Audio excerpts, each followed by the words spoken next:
باب ما جاء في الرياء. وعن أبي هريرة رضي الله عنه مرفوعا قال قال الله تعالى: أنا أغنى الشركاء عن الشرك، من عمل عملا أشرك معي فيه غيري تركته وشركه. رواه مسلم. بسم الله الرحمن الرحيم، والصلاة والسلام على نبينا محمد وعلى آله وأصحابه وسلم تسليما كثيرا. سبحانك لا علم لنا إلا ما علمتنا إنك أنت العليم الحكيم. أستغفر الله الذي لا إله إلا هو الحي القيوم وأتوب إليه. اللهم انفعنا بما علمتنا وعلمنا ما ينفعنا وزدنا علما. جي أرابا سوية هجرية باكلة أني كمناني أني بناني أني الشبي. شهر المحرم،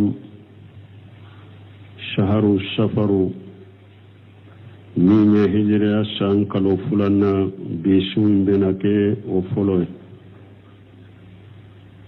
ميلاد النصارى كجاتي بافلا أني مغاني وورو سانكالو ولون فلنا بيسون يوتاني دوروناي. مبي دوربو مسئلة رجا وامبو كنو درسوا شيخ الإسلام محمد بن عبد الوهاب كتاب كنو كتاب التوحيد بلناك باب ما جاء في الرياء. كو مننا يرجرلا آية منون حديثا منون نانا يرجر جنوبلا ani yere jira janga kata min ba nofe. Darasu temene anye dofo bonda inanya damina bi hadisa min be kala hadisa min kala nanka wan nabi hurairah marfu'a qala Allah ta'ala: ana aqna surakai an shirk, man amila amala أشرك ما فيه تركته وشركه. رواه مسلم. أنا نهبي أوريتا بلو كحديثين كروتا كتا تشيدما كو ألا كوالا من كروتا لندو أنا أقنا سركاي أن الشرك كو ألا دي جنيغم بكاري بغي كابوي كجنيغم بلو. من أمل أملا نمغن من يبارك أسرك ما فيه خيري نية مغورة فرني ألك وبارينا تركته وشركه. ني ألا بإتوي أني بارا من نية دو فرني ألك بارا منا نبي نكبارا بإتوي ما كوتي نكبارا بلا. أرواه مسلم حديث سيمبو. نندنا ابن سيمون رحمه الله كسره كرو قوله في حديث أبي هريرة قال الله تعالى نكيدون كأبو هريرة كحديث كنو كو ألا قولا من كرة لندو. هذا الحديث يرويه النبي صلى الله عليه وسلم ربه. ni hadisan nabi nyuma ya mafula kabwati ala de bolo ubafu munu mahadisul qudusiyya wa yusamma hadha an-naw min al-hadith al-qudusi. وبين حديث السوء وبود ولكو الحديث القدسي كو حديث السنيالي. قوله أنا أقنى شركاي عن الشرك، قوله أقنى اسم التفضيل وليست فعل مادية، ولهذا أضيفت إلى شركاء يعني إذا كان بعض شركاء لا يسر جنيغون دو يستغني عن شركته ما خيره لا يسر جنيغون دو بشك كاري كبو إجنيغما فالله أقنى شركاء عن المشاركة على دو جنيغون بكاري بغي كواكا جنيغون بلو فالله لا يقبل أملا له فيه الشرك أبدا على تبارا منا بارا نشرك بالا يفهم ورفر علىك بارا لا على تبارا منا أبدا ولا يقبل إلا الأمل الخالص له وحده على تبارا شمنا فوني بارا من قلسرا على كلم تويه فكما أنه الخالق وحده كمن على كلم توده ذلك فكيف تصرف شيئا من حقه إلى غيره من نائب على حق يلما كتا تنما ni ala kelem de dalike ani fuy majje ka danfe unda munna ubo o ala ka hakke ibe taw o teme alala katodi ala tanama فهذا ليس أدلا وتتلني ولهذا قال الله عن اللقمان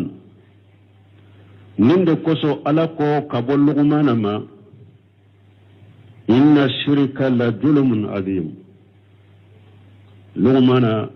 نمباك وشيا كون لا يوشيا كم منك الدنيا يا بني لا تشرك بالله إن الشرك لظلم عظيم أقول ده ikana musirikiya ke de ikado musirikiya ye tonyali bele bade tonyali kelaw beka tonyali kela ye musiriki de parce que ala ka hakke de minala ko to wodi ala tanama fallahu alladhi khalaqaka wa addaka imdadan kamila ni ala min masayka edda labben cogo dafalena bikulli masalihika fenwo fembinye ko bekiye wa amaddaka kasagi ki jiri bima tahtaju ilayhi ibe hatagiya kata fenwo femma ala yo obedima kika ko kanyima ka bekiye ka sagi ka ibe hatagiya fenwo fenya ko bekiye summa tajhab wa tasrifu shay'a min haqqi la ghayrihi wa kufa beta alaka hakke ibo yelema kabo alaka katodi ala tanama fala sakanna haja min ajla min julmi shikatala nyinyeto nyalu ka tonyalide qawluhu nako amala nakiratu fi siyaq shart nako amala nakira dero sarati samalila fata أي أمل من الصلاة أو صيام أو حج أو جهاد أو غيره ناكو أملا نمبي بارا سوغو بيدتا بارا نيما أكتو نيه فنوري فرا ألاكا وبارا إنا ألا مكوتو بارا لو كيرا بارا نيما سوغو سوغو وكيرا سالي ديسا وبي نسوندو وبي هيجو وبي جهادون وبي أوتانا bara nyuma bede ben donin kono bara keto ni film fara ala kala ala makoto bara la qawluhu tarakituhu wa shirkahu ay lamu uwaddihu ala amalihi lamu unabbihu ala amalihi alladhi asraka fi mana ne ala makoti ka bara la iye bara min ni film fara ne ala ka bara min ne ala makoto la وقد يصل هذا الشرك إلى حد الكفر المشرك من فلانية أدوبش كشي كافريا دغريرما كافريا كمبا فيترك الله جميع أعماله على بكبار بتوي لأن الشرك يهبط الآمال إذا مات عليه parce que mushrik ya fule abe bara be de tiyan ni saraka donc ni yere jira do ka yere jira be se ka de she mushrik ya degere yerema mushrik ya fana fule ni hada maden saraka wi ka bara be tiyale bara siti bolo labara wal murad bi shirkihi amaluhu alladhi asraka fihi la nyine munye ni shirku na ko tarakituhu wa shirkahu ni shirku la nyine jumai bara min ni fen fara alaka bara ina walaysa al muradu sharikahu la nyine te yemin fara alaka de لأن الشريك الذي أشرك به مع الله قد لا يتركه parce que abe soro eye min fara alaka ala to toye abe ka bara de toye la nyine te ko ni min fara alaka ko ala be etoye ani fengu fen fara alaka ala bo be toye shirka hu korinte on toye de la nyine de ye fen fara alaka bara min ala bo bara de toye mais iye min fara alaka ka fo ala bo toye la nyine toye parce que mugo do be ulu fara alaka ala te ulu toye ala te bariya ka bo ulu ma be bariya ka bo ka bara de ma misali la kaman asraka nabiyan aw waliya misali ni mugo min yala kan nabi nyuma do fara alaka ube alaka wali judo alaka wali jumme nya mu'mini ala nya sernya baga ale yere ma mushriki yake ale yere be ala kelempu de batu ni wo fara alaka fa inna allaha la yatruku zalika an-nabiyya wal waliya ala to nabi nyuma toyede ala to wali ju intoy ala be ede kabara intoy ni nabi nyuma de fara alaka ala te nabi nyuma intoy ate bariya kabol nabi nyuma ma abe bariya kabol kabara indem ni ala ka jo nyuma do de fara alaka ka sura mi nyamra na ya ma sabati ala to jo nyuma intoy de ala be kabara inde toy wastafadu min haja al hadith ambe faida damato soro ni hadisala al awwal folo bayanu qina Allah ta'ala li qawlihi alaka sheba ya bangali anye aba bangali ko shebe alay ni alako ana aqina surakai an shirk ako jenyogon be shebaga jenyogon be ka kari baga ne alade ni nye she sabati alay ni nye foloy fulanna bayanu ijami haqqillah ni hadisay alaka hakke bay alaka hakke bele ba damfiunka ni hadisay o banganye wa annahu la yazudu li ahadi an yushrika ahadan ma Allah fi haqqihi ayayira na ko teddaga mugoshiye ikafin wore fara alaka ka hakke wala anyo doni hadisala sabana butulanul amal alladhi sahabahu iryaw bara ni yere jira yera la o bara ye bara chinyale anyo doni hadisa kono li qawlihi kiden ka kuma koso tarakituhu wa shirkahu mbe eni ka bara mbe toye iye fen farane ala ka bara minna eni ka bara mbe ne ala ba be toye ni nyayirana ko bara ni fen farala ala ka bara keto ube kuma dura foto fen wure farala ala ka oye bara chinyale ni nye sabanay nani na tahrimu riyai ni hadisa ya yirana ko yere jira ye haramude nkin ka bara doke puru mugo kaye ukuntanu ukafo ube nka ba ewa kuma dofo puru mugo kame ukuntanu ukuma jamu no yera bato kuma la ni yere jira yera bato la ni ne togo ko yere jira haram yere jira haramude لأن ترك الإنسان وأمله parce que alaka hada maden toye ani kabara wa adamu qabulihi ani ni alati kabara mina baliya ala bolo yadullu ala alqadbi nin beddalu la min yiranna ala ka dimi ko ala dimnana i koro ni ala ko ale hadamaden toye yoro yoro ko aye e yere toye ayi ka baara toye amma kote bolo amma koti ka baara bolo ani i ka baara ewa minabaliya n'o sabatira hadamaden ka kaba nin b'a yira ko ala dimnana e koro de wama awjaba liqadaban fa huwa muharram ewa koko fana kera sababu ye ka ala ka dimi wajibi ka ala ka dimi koro o ko nye haramu de donc ni hadisa ya yira na yire jira ya hamne duruna anna sifatil afwali la hasira laha ka fo ko mankutu munu nye kewale mankutu dantola لأنها متعلقة بفعل الله parce que ولود دلولين به على كيتا دلوال ولم يجل الله ولا يجال فعالا على ما ولي على تولي أبقو كده على كبوتا دانتالا على ما ولي دبتقال على ما ولي على با كده وقت بي على با كوتا كده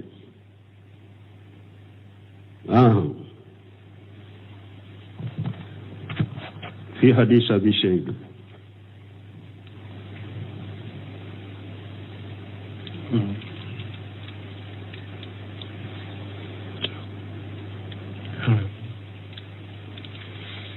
وعن أبي سعيد مرفوعا ألا أخبركم بما هو أخوف عليكم عندي من المسيح الدجال قالوا بلى قال الشرك الخفي يقوم الرجل فيصلي فيزين صلاته لما يرى من نظر رجل إليه رواه أحمد. والنبي سيد مرفوع حديث من أبو سيد ما كقرت كتاتيد ما أقول ألا أخبركم بما هو أخوف عليكم عندي كدون لا تيدن كو سيبوما يانا نكاو كبارني فنيوا mbeshira ani femmin koro nefe mbeshira ani femmin koro min al masih dajjali kateme masih dajjali ka nefe mbeshira ni min koro kateme masih dajjali kan ko fawewa mana fitina do nefe o fitina kabbo kateme masih dajjali tay qalu bala ese bo ko cire mo ko sugu foanye puram dan yere koroso ma chogomi qala tidon ko ashirkul qafiyu akum mushrkiya dogole mbe shirani mushrkiya dogole na kateme masjid dajalika o mushrkiya dogole nye jumanye yaqumu rajulun fayusalli ako cedo redo uba kera musoyesa ebe wuli koybe salli fayujayyinu salatahu ini ka salli masiri lima yara min najr rajul ilayhi pour parce que yere ya do ko ce do bake mo do bake ki laje o kera sabawe yi ka salli nye misali la eddo na salli kono ibake ka salli e ya do ko mo do bake ki kala ilaje salli kono yi kala na ki kanye pour a tigi ki kamme akado koy kankadi ube bese kalana ube ki tego korota kanye ika salli la tege korota ube ke yoromi pour a tigi nado a ko ninka tege korota chogo kanya be tege korota chogo do unu na nyugo naw ika salli masiri aleka lajalin kama rawahu ahmad hadisa imbo mo ciden ko ni shirkul qafiyu musirkiya dogolende ninye hadisa mi nafulen ninye qawluhu fi hadith abi shayd radiyallahu anhu nako abu shayd ka hadisa kuna laka je ka bam ala adatu arad alayde ni ba fe ka koyira mugola wa harafu de won minande alay wal qardu lamini minha tanbihu lil muqatab ala hakili kunu bala kuma bake kafo emenye puru iki hakili jo kuma inofe kuma mimbe fuye pour ki hakkili jo kuma innofe fa huwa ablagu min adam al-itiyani biha ode kewa serendo adanna ka hada mare hakkili kunu kata ika kuma la kateme na mafo abe ko min ne be kuma fe ni ko he donc atigi ba hakkili jo ibe na min fo anika kuma fo ewa kuma fo ayete doro kasuri mani fo anye o tetelenye haraf ala fana be ko mo chokode qawluhu bima huwa ما اسم موصول بمعنى الذي بما هو معنى ثمي نبشراني أوه كتمه دجالك قوله أقوف عليكم عندي أي عند رسول الله صلى الله عليه وسلم معنى كيدن بشراني منكرو على كترون كشبك لأنه صلى الله عليه وسلم من رحمته بالمؤمنين parce que abe ciden kan nemala ana kahinna kata mu'minuma yaqafu alaihim kull alfitani ciden be sira mu'minun ni fitna be koro abe sira mu'minun ni fitna be koro wajamu fitnati fil ardi hiya fitnatu almasih ad-dajjal awa jiya dugu koloka fitna minye fitna bay dugu koloka waye masih ad-dajjal fitna de ودي فتنة بيدو كلوكا لكن من خوف النبي صلى الله عليه وسلم من فتنة عليهم كل الفتن مكيدن كسرنا كم من تون كرو ودي مكيدن يرسرنا كم من تون كرو فتنة من ودي فتنة بيه واجم فتنة في الأرض من فتنة حاجة سرق لكن خوف النبي صلى الله عليه وسلم من فتنة حاجة سرق مكيدن سرنا من تون كرو من مشركي القفي مشركا من دغولندو أصد من خوفهم من فتنة المسيح الدجال كيدن سرنة أكم من تنكرو ني فتنة دغولين ني يرجرا دغولين ني شركو مشركا دغولين ودي كبو كيدن بلو كتم هاري مسيح الدجال كفتنة مانا مغو تو بلو مسيح الدجال دي جنيا كدغو كلو فتنة بابيه mais ciden yere fe kata kan manto male yere be sira akan manto ni fitina minye katme masihu dajjali ka fitina ka waye fulan ka fuya dogolende ciden fe anto fe masih dajjali ka fitina ka bona beye mais ciden fe mushrikiya dogole fitina kan manto la wode ye fitina baye ale fe katme hari masih dajjali ka fitina ka wa inna makana kadhalika munna مشركيا دغولين كيران نين شغلا لأن تخلص منه صعب جدا باسكو مغمم بكشي مشركيا دغولي كشي مشركيا دغولي ما أكاجل كوسوبي يرجران نونو مشركيا دغولي كيسا ما كوجلن بادرو ولذلك نين كوسو قال بعض السلف مغممون تمنون دوكو ما جاهدتو نفسي على شيء مجاهدتها على الإخلاص سلفو دكو كو علي يرجيجا من كلم منك أيركونا برو أدسكون كقلاشي كو أمو يرجيجا كا يركونا في مرسيلا كوبو علي يرجيجا منك برو أدسكون بسكا قلاشي تغمي أمو يرجيجا نغنا كتا يرمي فويلا كوبو يسون قلاشي do sun kala sika gele de wode yato mo nyuma temeno do fule nu jama yere chayara ulu koro ka deresu la do mi doro be deresu toy har abdullah ibn quduyan kramoda tumbe saudia akakala ndendo tumba fo utara jidda ku ubeta deresu de do muhadara do di misiri kono jidda misiri do kono jidda ku tale uyasoro fambe jama misiri fara mobili jolembe fambe la fosiraw betigara mobilo aye nyinin kare ko konni nye mun jamaay bo kon nunum be na lendo ki ka dersunde la mebe muhadara minke donc akon muhadara imborala akon muhadara teke kwale ya pola ani kalande unto ko mu akon siranna nyire koro akon siranna nyere koro yere jira kana donna ama muhadaran ke tuni Sheikh Albani dondola mugo munun be hindi kofe uya nyine Albani fe ko akana muhadara conference doke ulu fe hindu uka hindi uka jamana la kofe Albani maso uko miliyaru mugo deba mugo bayi miliyaru de ya makono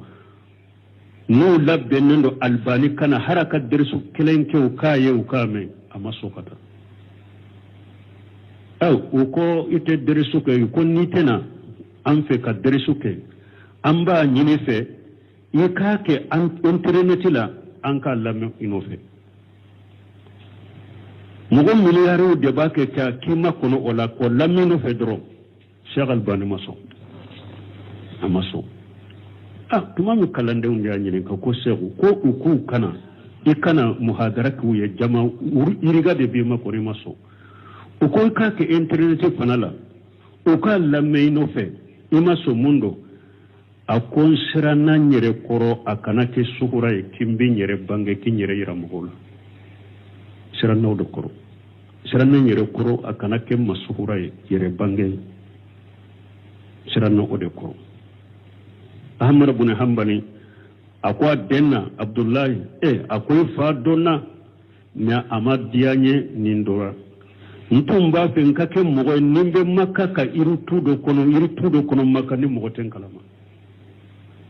nya alayen ka ko bange kasura mandinye salafu tumbe ni chokola tellement que besira yire jiraye u besira suhuraye do nulla melekela chayara u koroddo me drobe wuli kadresu bila nu besira kajoro me anta kera munye ambe waso nyona ni jamade a jamai nyere fana ibasuro a chama nyere te sawaba kayre ne ka jama kacha karasaka jamai ne ka jama kacha karasaka jamai ambe waso nyonya ni ode kamo kelenkere grupo kere obe waso to nyona kwa le ka jama kacha kasuru mo nyuma unte menen shirana okorode ni ema dabo kama ebi tafo la kama ebi tafo ni delela uye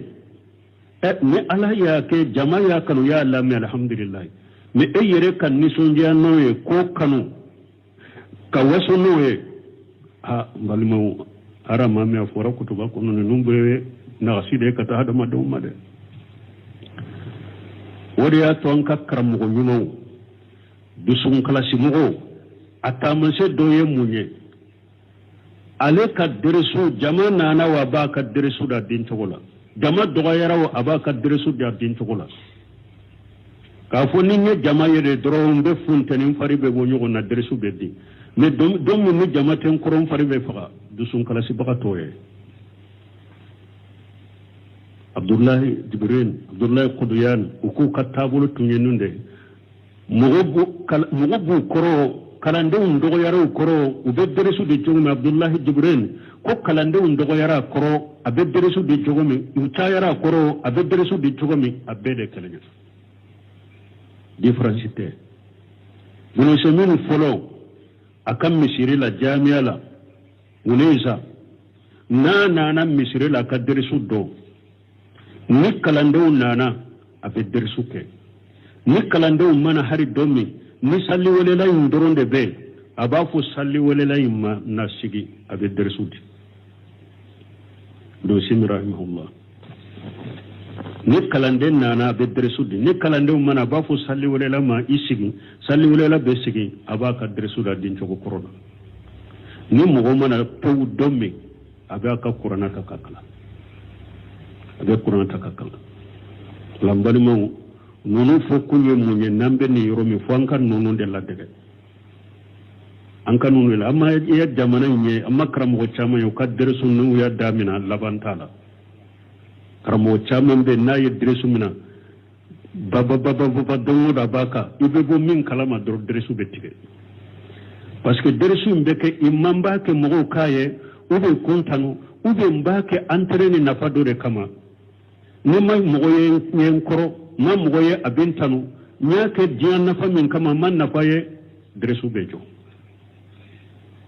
donc olankan nunun korosi ko kake alakama koye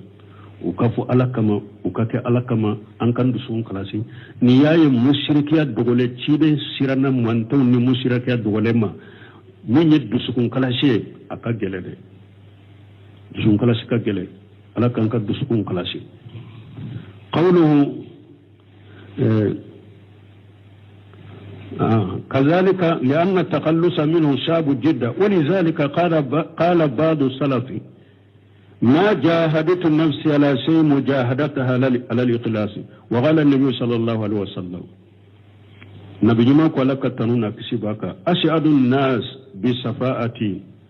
أكون مغمي نيب مغبك كنا دي نيني تشيدين كسرون لدنيا قيامة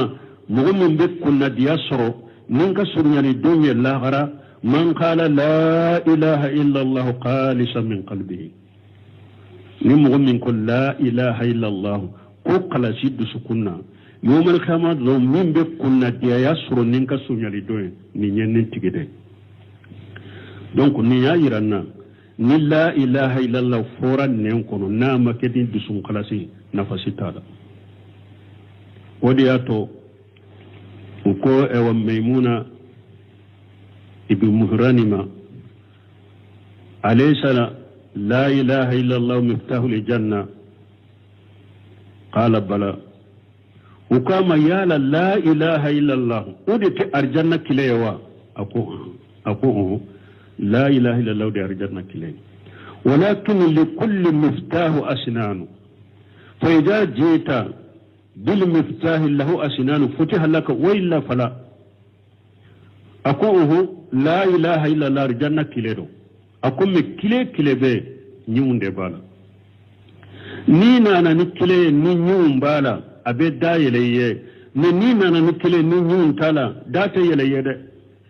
parce que la ilaha illa Allah sartu de bala o la ilaha ka sartu do munye ande la ko fo ya sina doli sarti sege bala apulo munye asartu do munye dusun kalasi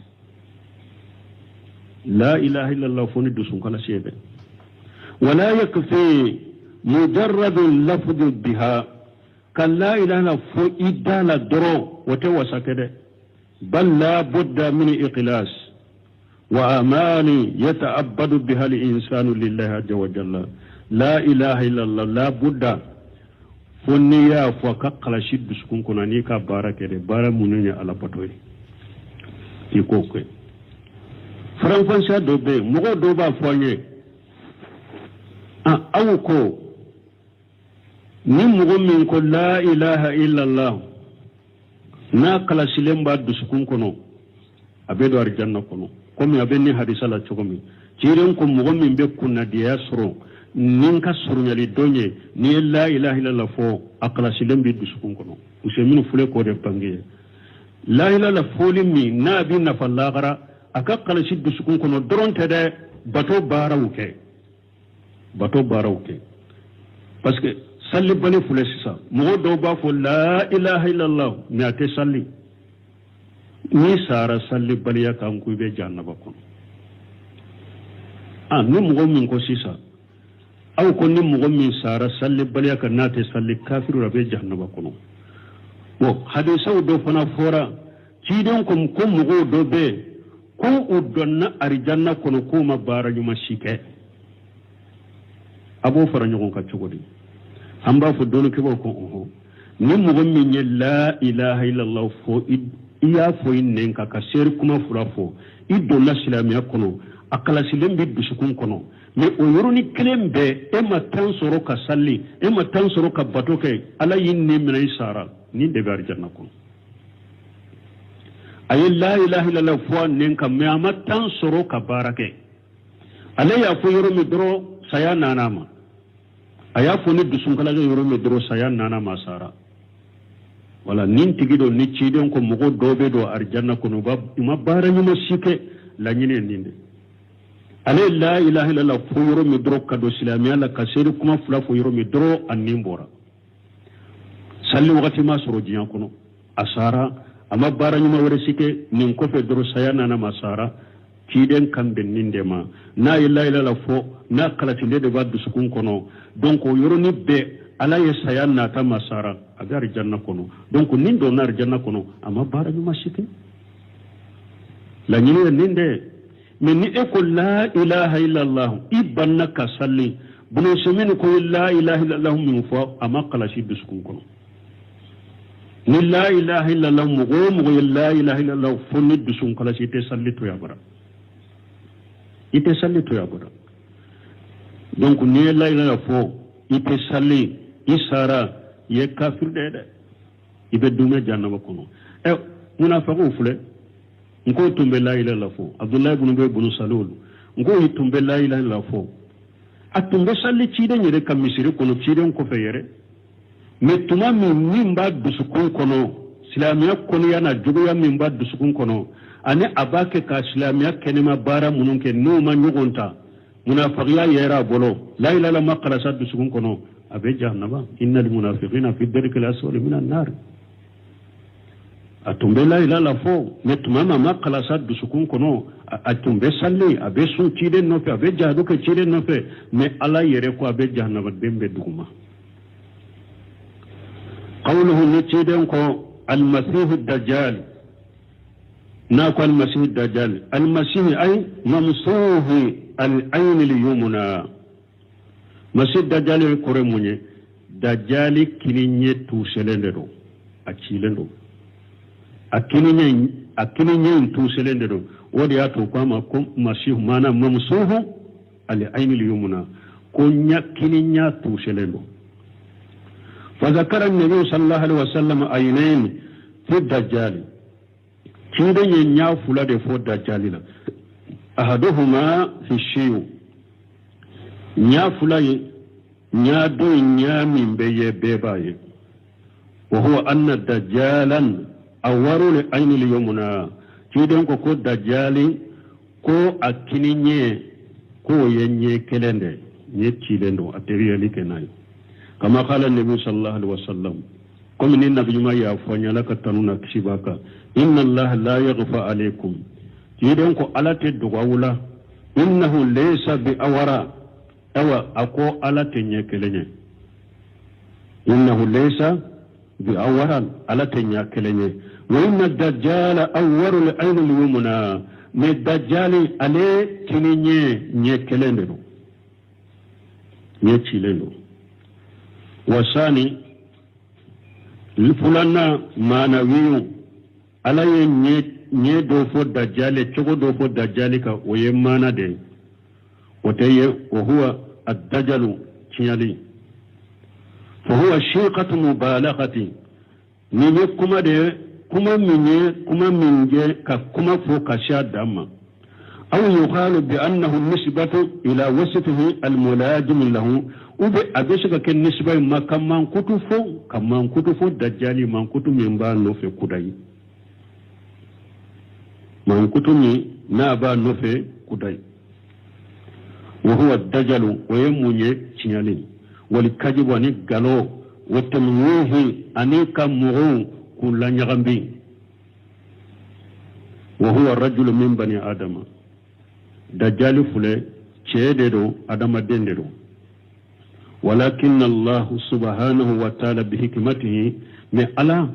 مسمى سنان أقول تعالى ني الله كقودني يخرجه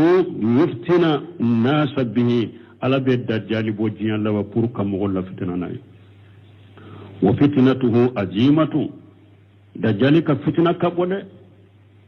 إذ ما في الدنيا مج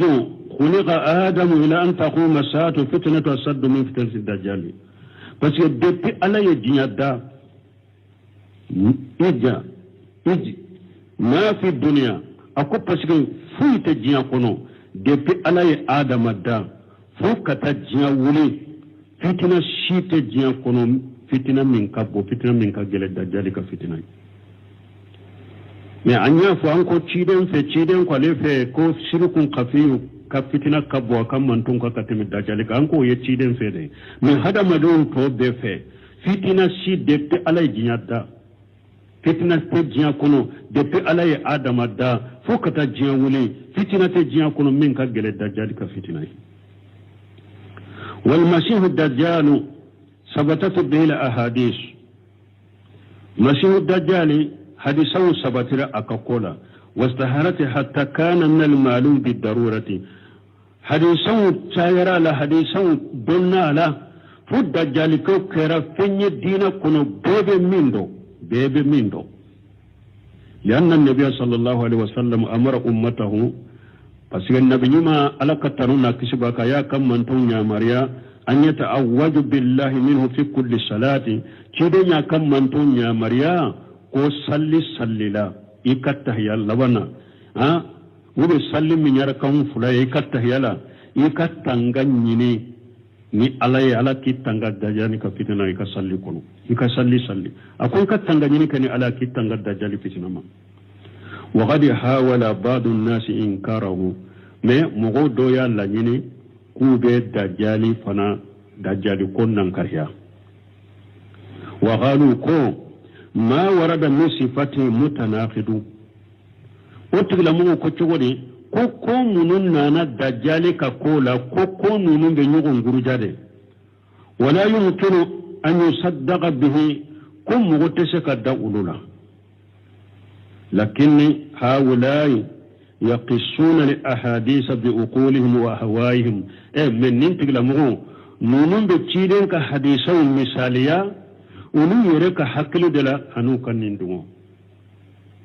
نونون بتشيدين كحديثا مثاليا وكحقل نو دلا أنو نندمو وبقياس ودلا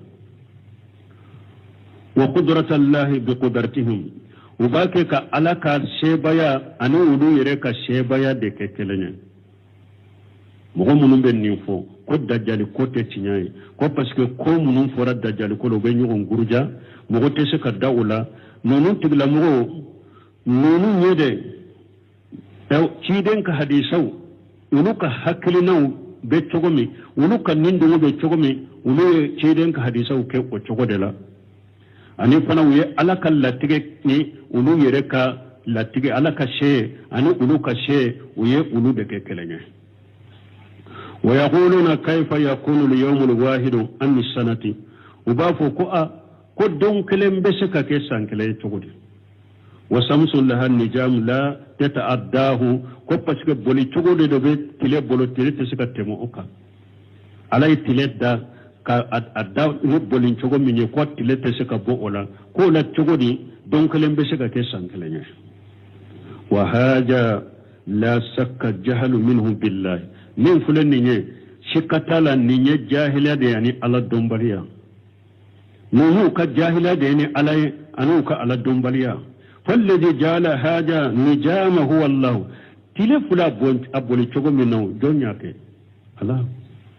tile fula boli cogo min donya ke ala de yake wa huwa qadir ala an yukhayyirahu mata sa aw ala be saka tile boli cogo min fulen nye ala be saka yele ma wakati min yasa adiya ni tile be boli cogo min nasa ala de ya Allah tige kabila ni boli cogo la boni ala ko ka tile boli cogo yele ma abesu ola fa yawm al qiyamati tukawwaru samusu e kala jeke ko qiyama do ala be tile kuru ka boyede wata takaddaru nujum qiyama do dolo be kari de wata kusatu samau qiyama do ninjiya sankaba be bo abe boanka abe yele makka ke sankaba wurede sankaba be yele makka ke sankaba wurede dugu kono be yele makka ke dugu kono wurede ni sankaba min pole nimbe bo anka ko be ke qiyama كل ذلك بكلمة كن أو نون بك كتشغودي ني على كو كيدرو أبك وردوا هذه الأحاديث بمثل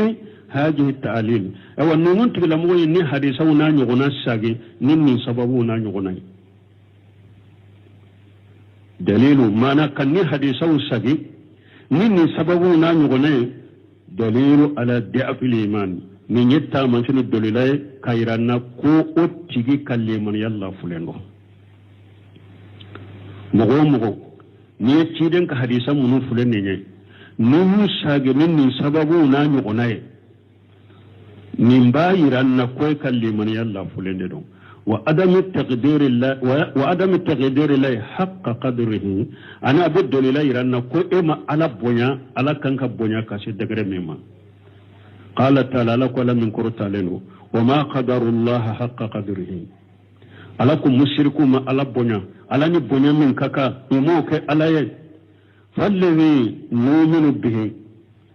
min numbe dala mbelli mananai annahu sayukhraju fi akhir zaman aw be dala alli mananino lay kodda jalibe boji Allah ba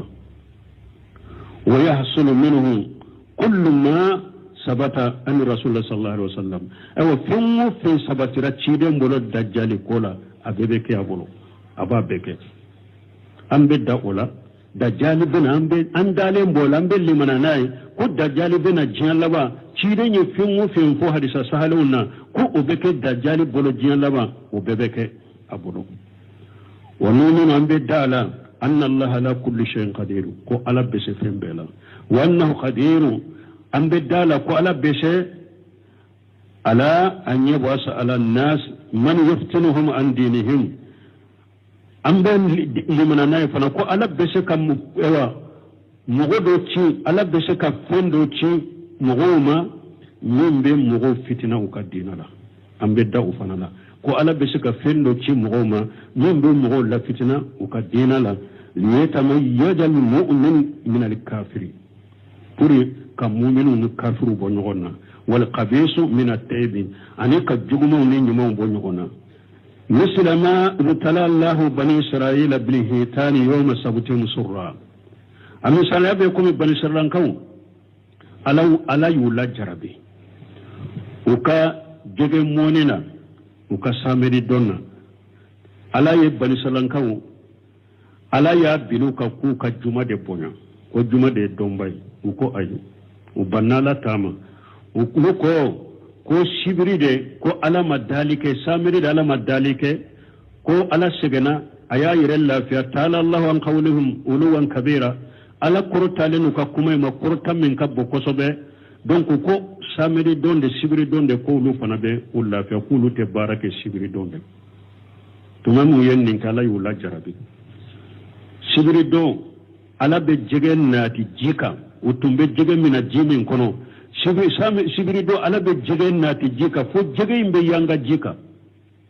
ibe se kamin hari ni jege mina fente me dommin te sibiriye ute jege shiye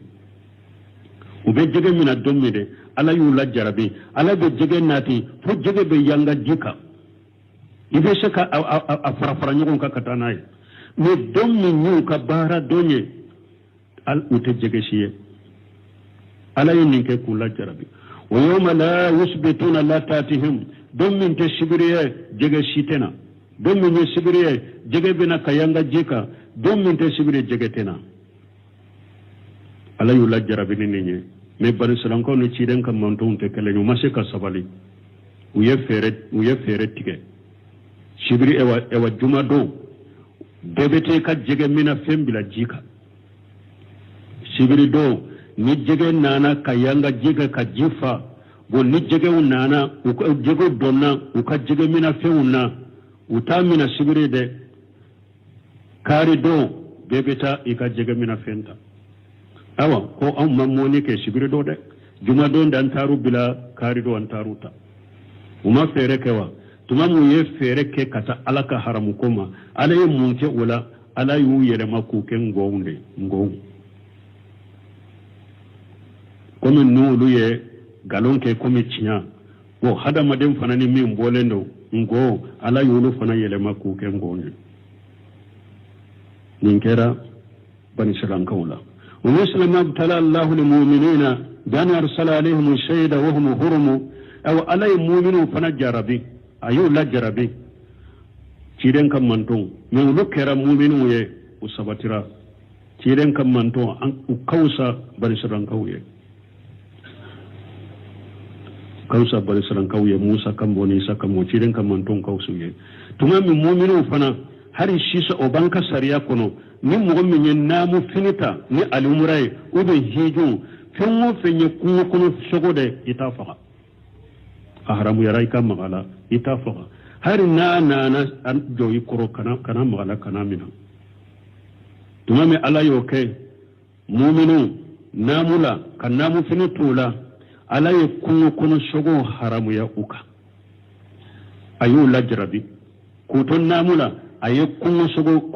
sogo cikana uma tanaluhu aydihim wa rimahuhum kunno sogo adobe afitini lamo ale be tamay kuri bolo be se kamina u bele baw be sanfe u panne sanfe u kasurila ni katamanta dro ibasoro dobe tamu duguma ibolo basoro dobe pawu sanfe itaman basoro